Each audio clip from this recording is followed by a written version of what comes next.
Hi, Sean Durham here again. Welcome back to my channel, Fine Art Photography, Fine Art Street Photography, whatever you want to call it that.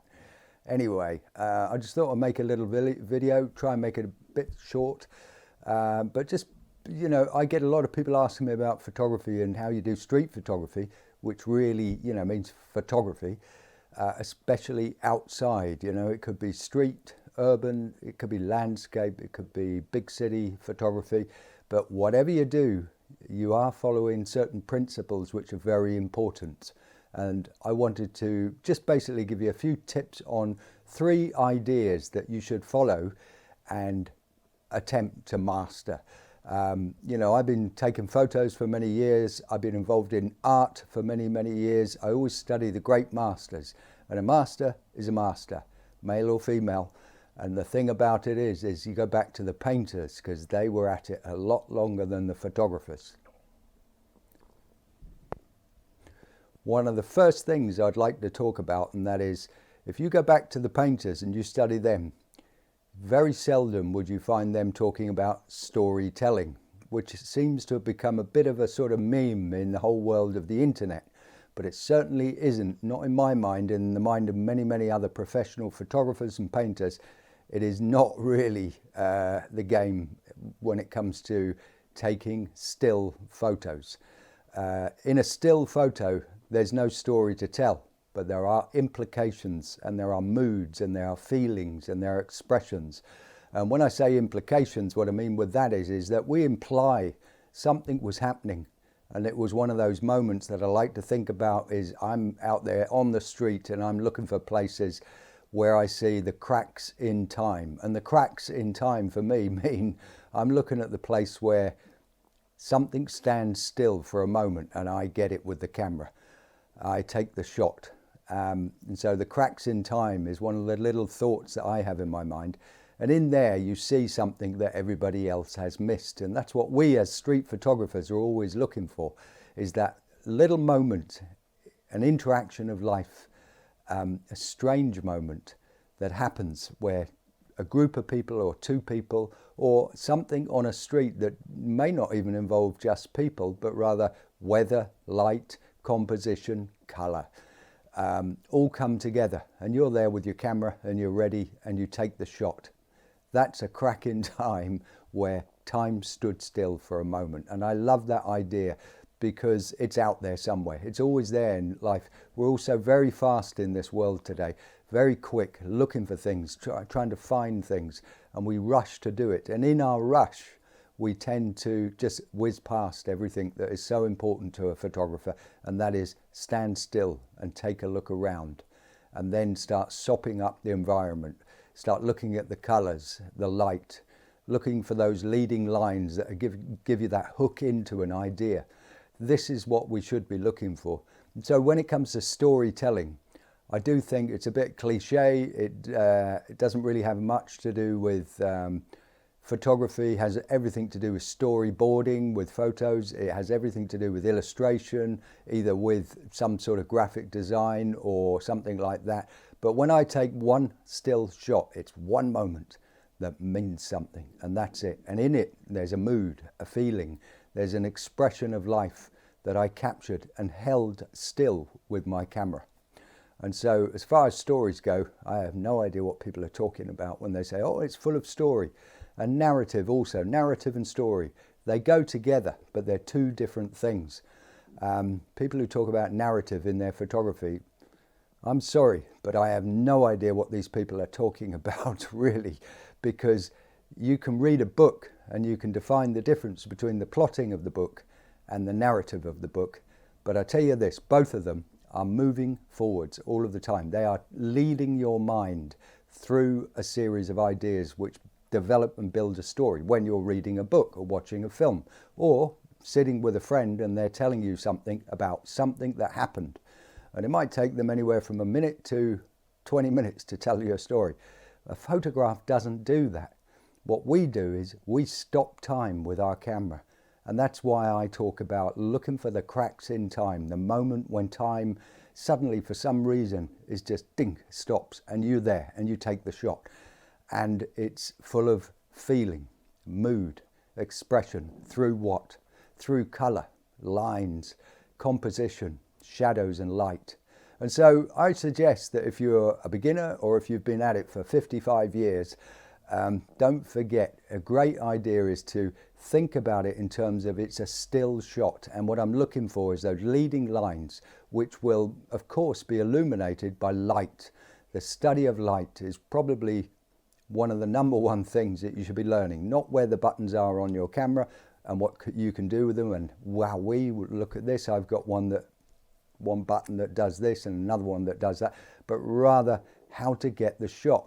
And so when you look at the leading lines and, you know, what rather I'd like to call perspective, and I'm looking at the perspective in my shot in front of me, and I discover that beautiful light is just flowing along those lines, which will, of course, create shadows.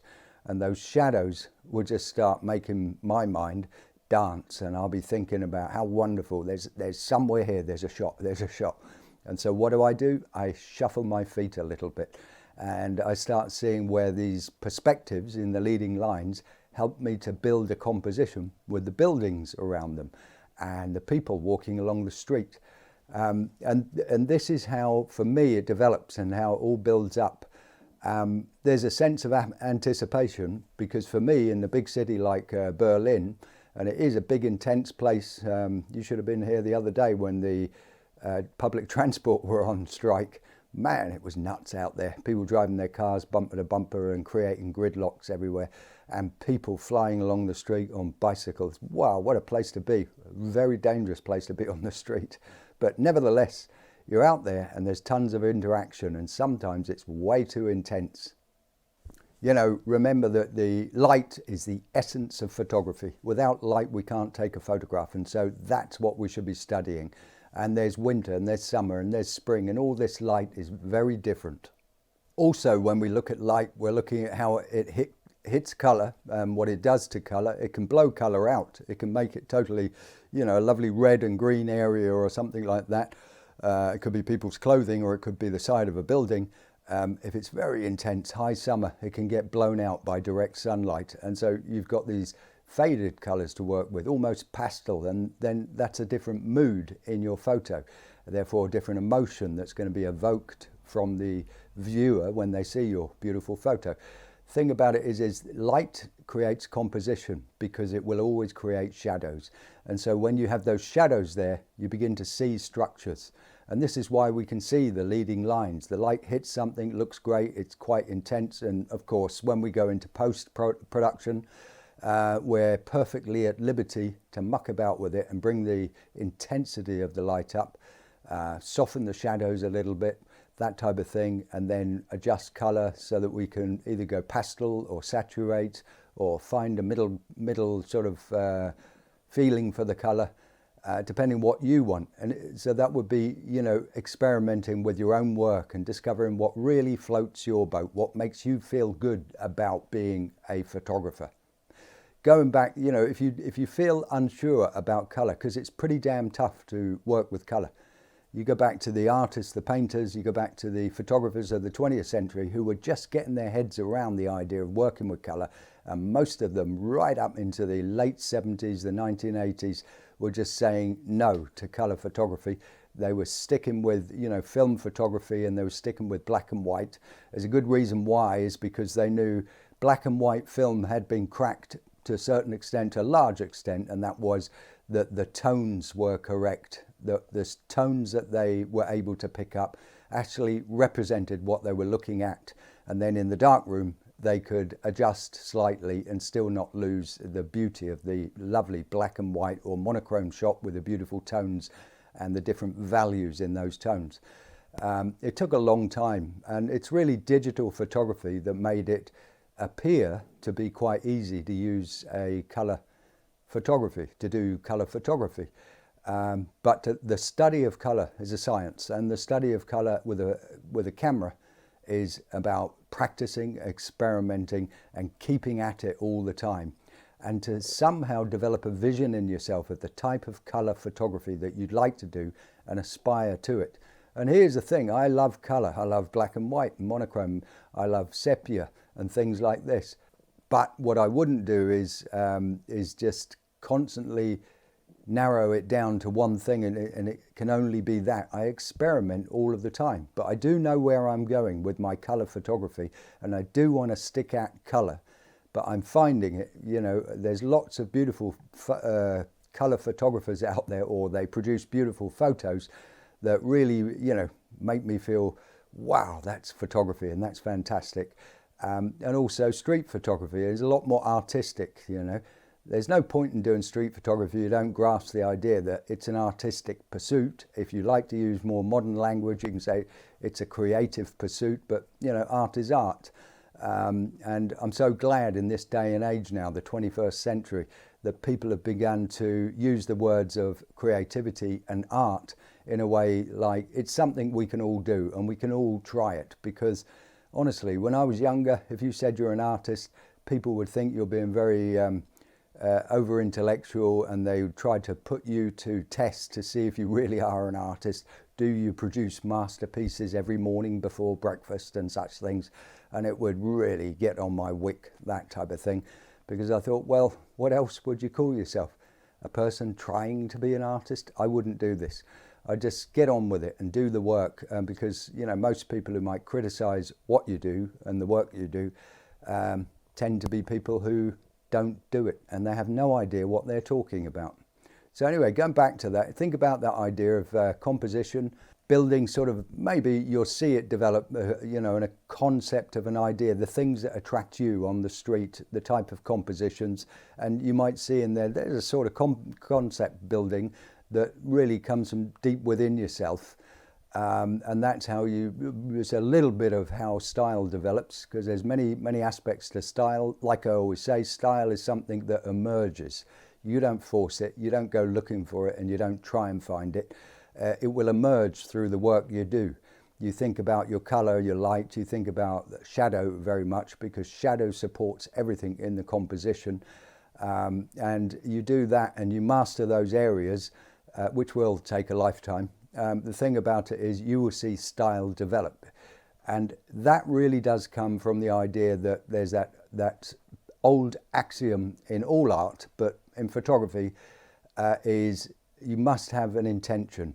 To work with intention means that you are giving yourself the chance to have a much better outcome, and your photos will look better. Have an intention, and it doesn't have to be a whole paragraph or a mission statement or anything. It's got to be something like, what you're looking for, and when you find it, you'll see it and you'll begin to understand what it is you're always looking for out in the street. I really don't find it a good idea to get all technical about it, but I do think it's a thing about you to know that you, as a personality, you are a sort of person who's interested in groups of people or colourful looking people, or you might be a street photographer who goes and looks for festivals or markets or places where crowds are, because you love that sort of composition, which is a bit chaotic and difficult, but you'll get there if you keep taking photos of those type of situations. And of course, don't forget the technical side of your camera. It's always something in there you can use in order to sort of develop what you're doing. Experiment with different types of exposures. Try manual. If you don't use it, try it. Find out what it's all about to work with manual just for one day. If you don't use automatic, try it one day just to see how it goes. Personally, I don't think I've ever used I have no idea what it's like to use an automatic camera. I think somebody showed me once, many years ago when I first got a digital camera, how to use it, and they put it on automatic. And I thought, oh yeah, that's just going to take photos that are all the same according to the light. But you see, I want to push it to the edges, and so if you experiment with what you do, you'll be able to push things to the edge, push things, push color into saturation. You'll be able to control how deep the shadows are, how bright the light is, because you're manually controlling the camera. That's the whole point. Also, lenses, see what it's like, what all this fuss is about having a prime lens and working with a prime lens or with a zoom lens of some type, like the 24 to 70 millimeter, or like I use, I've got a 24 to 105 millimeter.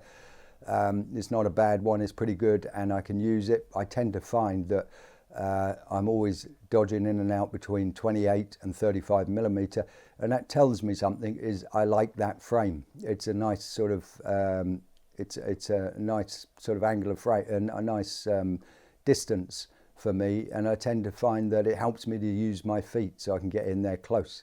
35 millimeter is quite wide, you know, for basically, you know, but if you experiment, and a lovely thing to do is get a prime lens, 50 millimeter, and you know, you can get a cheap 50 millimeter Canon lens is the, what do they call it again, the Nifty 50, and it's well worth having if you don't have one, to find out what it's like to have a prime lens. And you'll discover it will make you use your feet, because you'll find that the shots you take with that lens are a hell of a lot better if you shuffle forwards and you move closer to your subject, and that you get the textures. You pick up the textures when you do that, and that's why getting close is good, because you start to pick up more detail, more texture. The colors look much better. And that 50 millimeter lens from Canon, which is known as the Nifty 50, costs about $90, 90 euros. It's well worth having if you don't have one. I use actually Sigma lenses. I like them very much. I've got the 50 millimeter Sigma Art, I think it is, and it's a great lens. And yeah, it's a bit weighty, but I don't give a monkey's toss about weighty equipment, because when I go out doing street photography, what I don't do is carry a rucksack. I carry a side bag, and I have a camera, and I have one lens, and that's it. And I have spare batteries, of course. But apart from that, I don't carry loads of lenses and loads of spare this, that, and everything, just spare batteries. But just experimenting with different lenses, different angles, different light compositions, different ideas, and push yourself. And if you've never done black and white, try black and white. If you've never done really saturated color photography, do that. A lot of that work is, you know, looking for color and finding beautiful colors, taking the shots, and then going back, and you'll find that it's a lot of tweaking in post-processing in order to get those beautiful combinations of colors. But study the old master painters, and study, of course, brilliant photographers who are very good colorists, and that they know how to recognize color composition. It'll rub off on you. Don't copy anything. In photography, it's bloody hard to copy any sort of composition or anything. But you know, it's eliciting ideas from these people, and by studying them, looking at them, just sopping up what they've done, especially the photos or paintings that make you think this is what it's all about. Because when you do that, your brain is working very, very hard, and it'll all go in and stay in. And of course, that unconscious activity in yourself, it's going to cause everything to, you know, come out again in a much more structured way, which is very much in line with who you are as a photographer.